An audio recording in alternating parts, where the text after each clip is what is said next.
Сполучені Штати дозволяють Україні використовувати передані ними системи ППО на території РФ. Повідомляє про це The Washington Post із посиланням на джерела. Американці не проти, щоб російські ракети та винищувачі збивалися в небі РФ, якщо вони становлять загрозу для України. Однак траплялися випадки, коли американські чиновники висловлювали заклопотаність з приводу атак на територію Росії і навіть скасовували такі плани.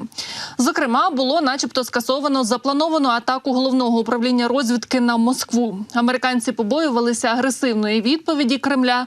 Також американці були проти ударів по нафтопереробних заводах на території РФ, хоча їх завдають українською зброєю. Раніше повідомлялося, що Збройні сили України щонайменше один раз використовували американську систему ППО «Петріот» для ударів на території Росії. Однак це була установка, передана Німеччиною. Берлін і Вашингтон начебто відреагували тоді вкрай негативно. А в квітні цього року генеральний секретар Альянсу Єнс Столтенберг заявив, що Україна має законне право завдавати ударів по військових цілях ворога за межами країни.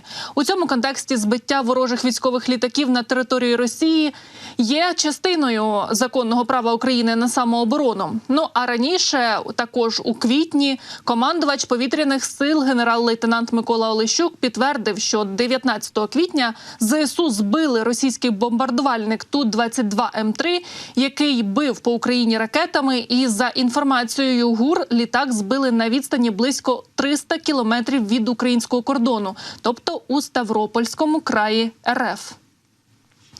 Держсекретар Сполучених Штатів Ентоні Блінкен припустив, що США можуть дозволити Україні завдавати ударів американською зброєю по території РФ, передає про це The New York Times.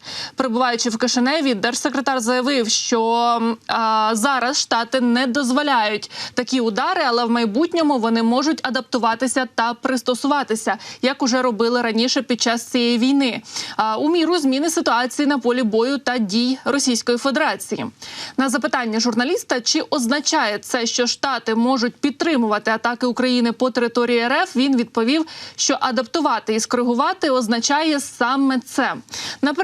Напередодні видання Washington Post повідомило, що над таким дозволом наразі розмірковує і Байден, і, як повідомляє New York Times, американський президент вже наближається до рішення все ж таки надати дозвіл Україні завдавати ударів по території РФ американською зброєю.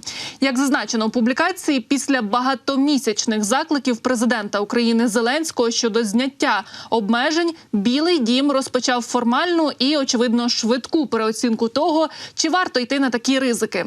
Деякі з радників Байдена кажуть, що вважають зміну його позиції неминучою.